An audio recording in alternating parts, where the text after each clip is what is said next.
Good morning, students. So yesterday we dealt with the two important topics of sole proprietorship, that is the merits or advantages of sole proprietorship and the demerits or disadvantages of sole proprietorship. Just we'll give a quick brief of whatever we did.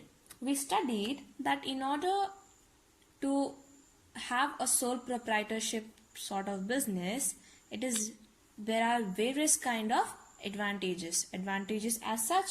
We told that whatever money is earned, whatever profit is earned by that particular businessman, the single businessman who is running the business, he keeps all the profit. He need not to share with somebody else. We also learned that the personal touch, because he is running the business in a small scale, so it is very much important that he keeps good relationship with the customers so that he can earn more money and more profit.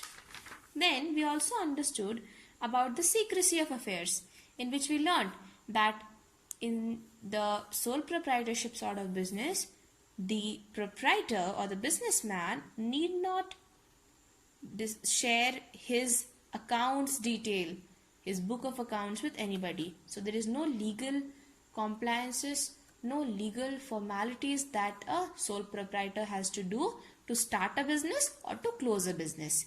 We understood with an example that if a sole proprietor wishes, he can go to the shop at 8 o'clock, and if he wishes that I will close the shop for one day and I'll go for the other day, he can do that. But the same is not in the case of a government organization. In a government organization or in any other organization apart from sole proprietorship, there is a fixed timetable and one has to follow that fixed timetable. Like in a government employee has to go to the government organization at 10 o'clock, even if it is a sunny day or rainy day or a cold day or a winter time, right? So there are no such situations that are formulated for the sole proprietorship. In demerits, we learned that apart from having such many merits for the sole proprietorship or a one-man business, there are various disadvantages. Disadvantages as such disadvantages were that because there is one person, so a single person is working for earning profit, earning money. So what happens? The money is very limited with him. Whatever he's earning out of his business, out of his skills, out of his potential that he has, right? So the money that he is earning is very much limited. And one knows that any person cannot be expert in every field. One can be an engineer, one can be a doctor. But one cannot be an engineer, doctor, chartered accountant, lawyer, everything. Means they are different person. But if you wish कि नहीं एक ही इंसान doctor होगा, engineer भी होगा, chartered accountant भी होगा, lawyer भी होगा, it's not possible. Similarly, in case of a sole proprietor business, one can be a good manager, can be a good accountant, can be a good supervisor, but it is very difficult to find a person who has all these skills together.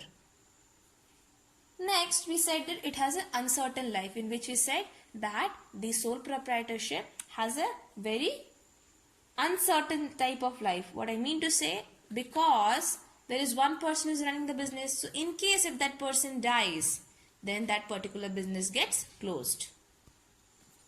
So as I said you that in a sole proprietorship business, it is a one-man business. It is owned, controlled, managed and financed by a single person.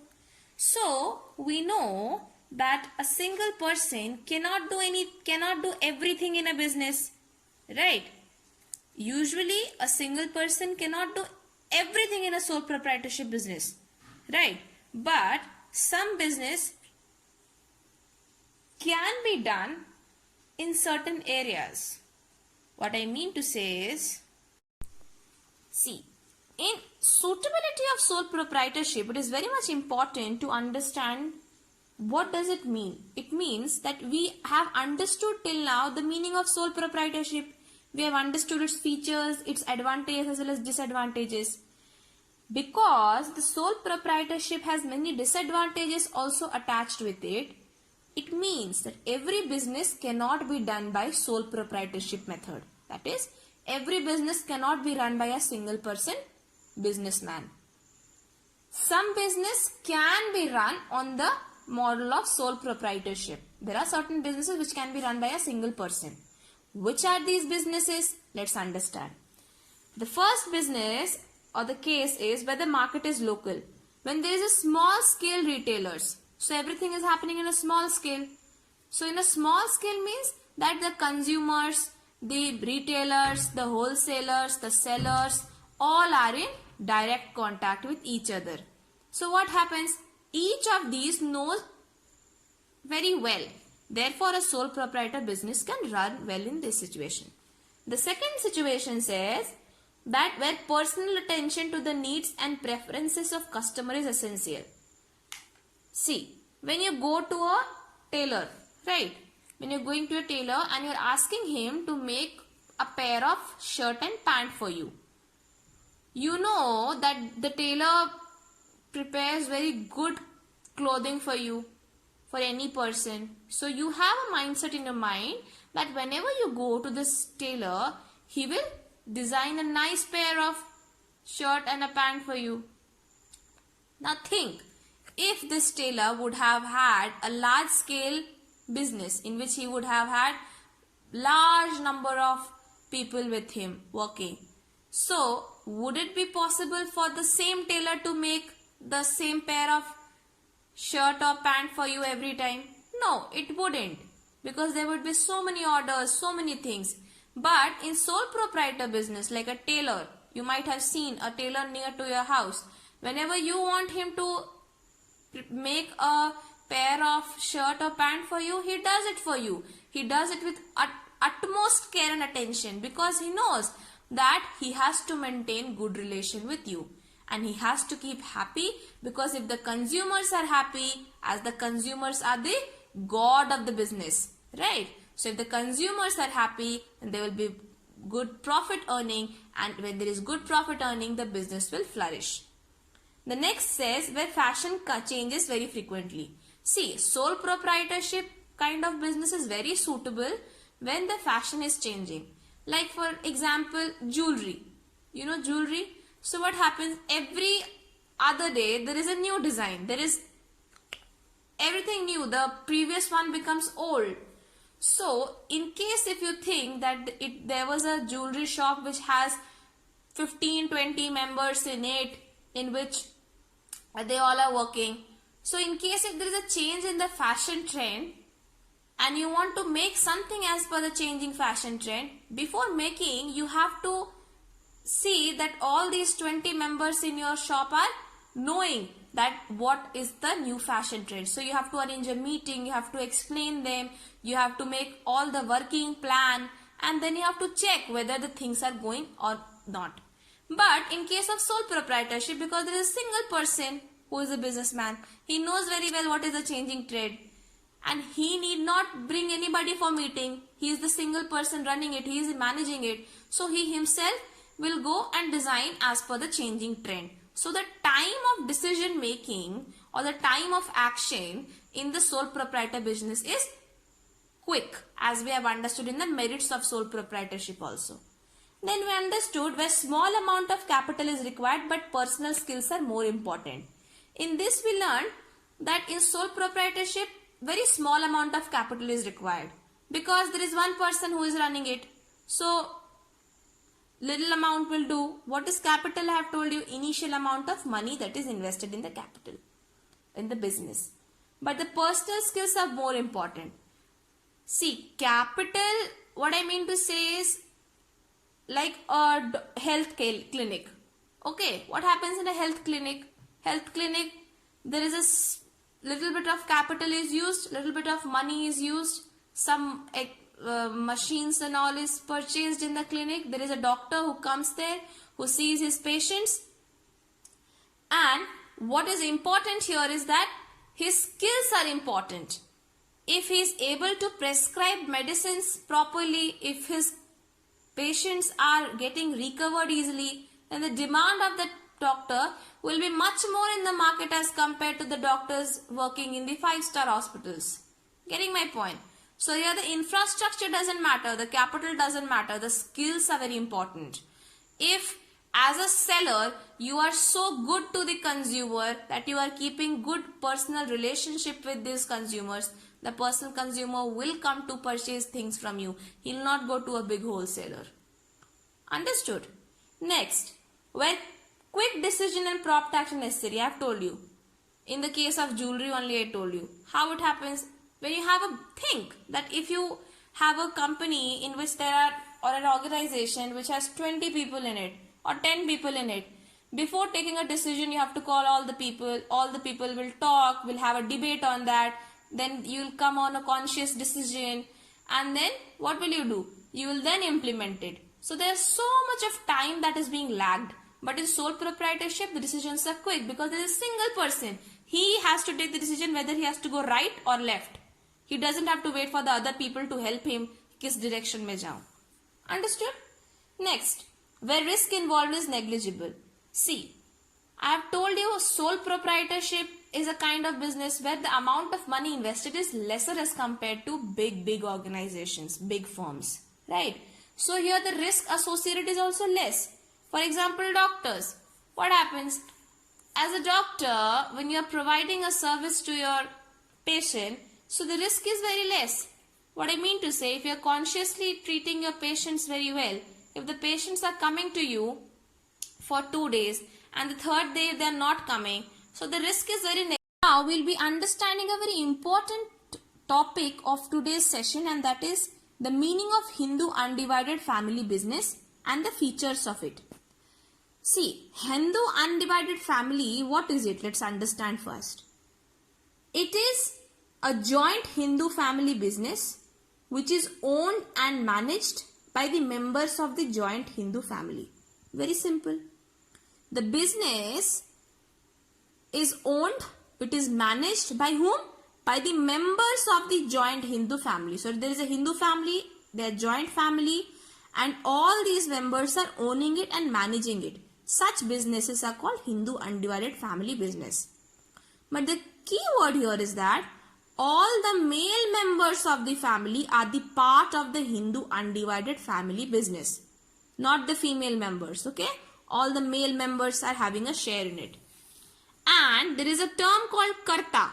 The oldest member is called Karta in Hindu undivided family business. Let's understand this with an example. Think that there are 3 people in your house and they are running a business. And it's a Hindu family. Now, there is a grandfather, there is your father, and you have an uncle, right?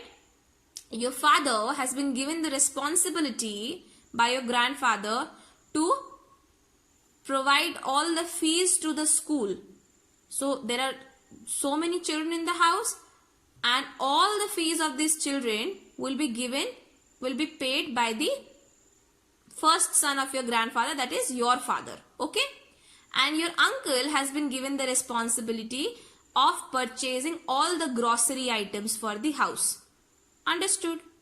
Now, though your uncle and your father, both of them have different responsibility to fulfill, and they are answerable to the grandfather if they are not able to fulfill their responsibility. But in this case, grandfather is Karta, because as per Hindu undivided family business norms, the eldest member of the family is Karta. Now think that if your grandfather is no more, he dies. So who will be the next Karta? It will be the eldest son of the family. That is, in this case, your father. Now your father, being the eldest son, takes over the charge of Karta, and now it is his responsibility to see that all the things are happening very well. Remember that a Karta has unlimited responsibility, unlimited liability.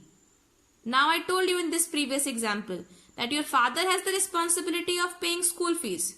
Your uncle has the responsibility of paying all the expenses of the grocery item, sabzi, dal, chawal, everything. But your grandfather has the responsibility of seeing that both the school fees are paid and the groceries are also purchased. It is his responsibility to check that whether these things are happening properly or not. If something wrong happens, so who is responsible? It is your grandfather. This happens in the case of Hindu undivided family business. Now we'll understand the features. The features of the Hindu undivided family business says, the first is membership. Membership in this case means a person who is becoming a member in the Hindu undivided family business, it is by his birth. So any male member who is taking birth in the family, he from the date of his birth becomes the part of the Hindu undivided family business. Okay? There is no requirement of a legal agreement which has to be signed from the legal authorities for running Hindu undivided family business. Next says management. I gave you an example recently. Management. Who manages the Hindu undivided family business? It is the Karta. The Karta, the eldest member of the family, the head of the Hindu undivided family business, the Karta, he is responsible and he manages all the activities. Okay? The next says liability. Liability means responsibility. It is the more amount of risk. So the liability of the Karta is unlimited. Unginat. Okay? Like I gave you an example right now of your father and your uncle. Right? You can relate it with it. That the liability of Karta is unlimited. But the liability of the other members in the Hindu undivided family business are limited. They have responsibility, they have liability, they have risk, but it is limited. But Karta's risk and responsibility are unlimited. How? I made you understand with the example that your father has the responsibility of paying the school fees. That is his limited responsibility, his limited liability. He is answerable for that only. But your grandfather has the responsibility of seeing that all the activities in the house are taking place in a proper manner. So he has a big responsibility or not? Big liability or not? Right? Next is right to accounts. Right to accounts, here it says that the Karta has the complete authority, the complete responsibility to know about the accounts of the business from the members of the family. Okay? So, what I mean to say is, again going back to the previous example, the father has the responsibility of informing the grandfather, that is the Karta of the business, Hindu undivided family business, to go and say that these are the expenses that has happened by paying the school fees of the students. So this was my salary I received from the and this is what I have paid to the school fees as a school fees. Now your uncle will also go to the grandfather, the Karta of the Hindu undivided family business, and he will also report that for the month I have purchased this much amount of grocery. So it is the responsibility of the members to provide all the details of the accounts to the Karta, and it is the responsibility of Karta to inspect. Inspect means to know, okay, to understand, to find out the accounts of the business. Okay, because he has the unlimited responsibility. He is the ultimate responsible person of the Hindu undivided family business. Next is dissolution. Dissolution means that getting closed. Try to understand. Dissolution means it is getting dissolved, finishing, closed. Okay. So joint Hindu family business, it is Hindu undivided family business, will only come to an end when the family gets separated. That is, the Hindu family is no more joint, they are getting separated, or in the case when there are no members left. When there are no members left, what will happen? The business will automatically go into end. And the second case is, if the Hindu family is no more joint, it gets separated, everybody gets separated, then it is the joint Hindu family business is dissolved. Okay? I hope you have understood. This topic was very easy. Try to relate it with your family. You might be able to understand it in a very proper way.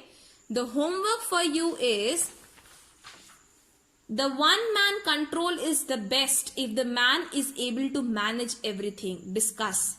Okay, so these are questions that are mentioned on page number 31 of your PDF. It is question number 3, question number 4 and question number 6. These 3 are your homework. Please do it in your homework copy, but I'll just explain it to you. The one-man control is the best if the man is able to manage everything.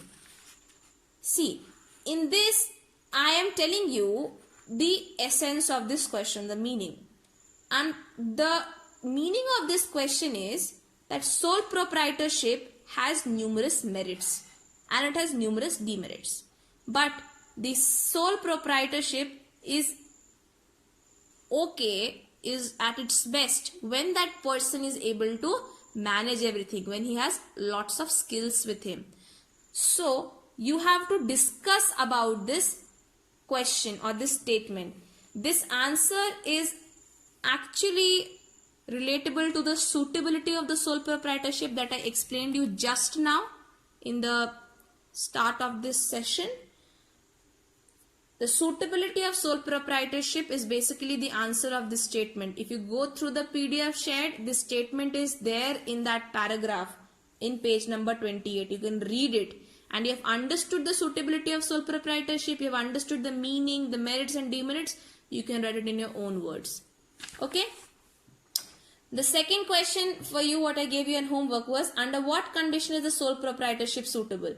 So again, the suitability of sole proprietorship, the answer of question number 3 is similar to answer of question number 4. Right? What I mean to say is, you have to again write in which places are sole proprietorship suitable. Okay? Because we know that all the business, in all the places, sole proprietorship cannot work because of its demerits. Then the next question was, why is sole proprietorship not in danger of being entirely wiped out by large scale business houses? What it means to say is that the one man business, it is not in danger of being entirely wiped out by large scale business houses. What I mean to say is that, see, in an organization where 10 or 20 people are working, we know that there is huge liability, huge responsibility, huge risk, huge expenses that has to be incurring, that has to be borne, right? There are many things that are going to happen.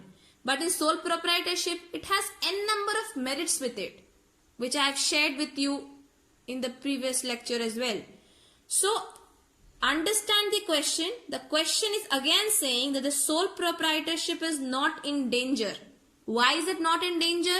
Because it has certain merits with it. And its merits make it different from an organization where 10 or 20 people are working, where the large scale business can wipe it out. Okay? So, the merits of sole proprietorship can be modified and can be written for the answer of this question. I have given you a hint for these 3 questions. You write it in your own words, not a problem, but the keywords should be highlighted. Okay? So, thank you.